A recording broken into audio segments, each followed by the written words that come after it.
আমার মাথায় না একবার আসেই নাই যে এটা দিয়ে টাকা পয়সাও ইনকাম করা যায়। মানে এটা তো আমার মাথায় আসতে হয়। আমি মুখপাত্র হওয়ার পরে প্রথম আবিষ্কার করছি যে এইগুলা দিয়ে লোকজন আসলে নানান কিছু করতেছে, লাইক টেন্ডার বাণিজ্য করতেছে, তদবির বাণিজ্য করতেছে, ডিসি নিয়োগ করতেছে, তমুক জায়গায় অমুক কাজ, তমুক জায়গায় তমুক কাজ, এগুলো নাকি অহরহ করে বেড়াচ্ছে। এগুলো হচ্ছে আমি মুখপাত্র হিসেবে যাওয়ার পর জানতে পারছি। তার আগ পর্যন্ত আমার না এগুলো নিয়ে আইডিয়া ছিল না যে এগুলো আসলে করাও যাইতে পারে। This is also a thing. So নিজেকে এরকম খুব অদ্ভুত ক্লাউনারি ফিল হচ্ছিল আর কি, যে কি ব্যাপার, মানে এগুলোও হয় আমি তো জানি না। তো কারণ আমাদের আসলে কখনো দরকারই হয়নি, আমার কখনো মাথায় আসে না যে এগুলোতে টাকা পয়সা ইনকাম করা যায়। কারণ জুলাই আগস্ট তো একটা লিভড এক্সপিরিয়েন্স।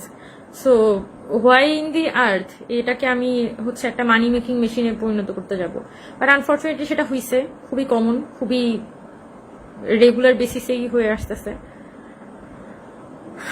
আর যতটুকু অনেকে বলেন যে আমি কত হাজার কোটি টাকা কামাইছি, আমি এতটুকু বলতে পারি যে আই হ্যাভ এ প্রিটি মানে গুড লাইফ।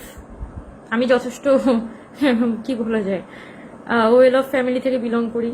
জীবনে এত খারাপ অবস্থা আসে নাই। আমার স্কলারশিপের জন্য ভাই দরকার নেই সব পরিচয়।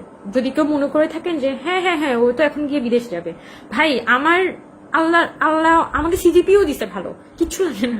আমার কাছে ভালো সিজিপিও আছে, আমি ভালো সাবজেক্টেও পড়ছি।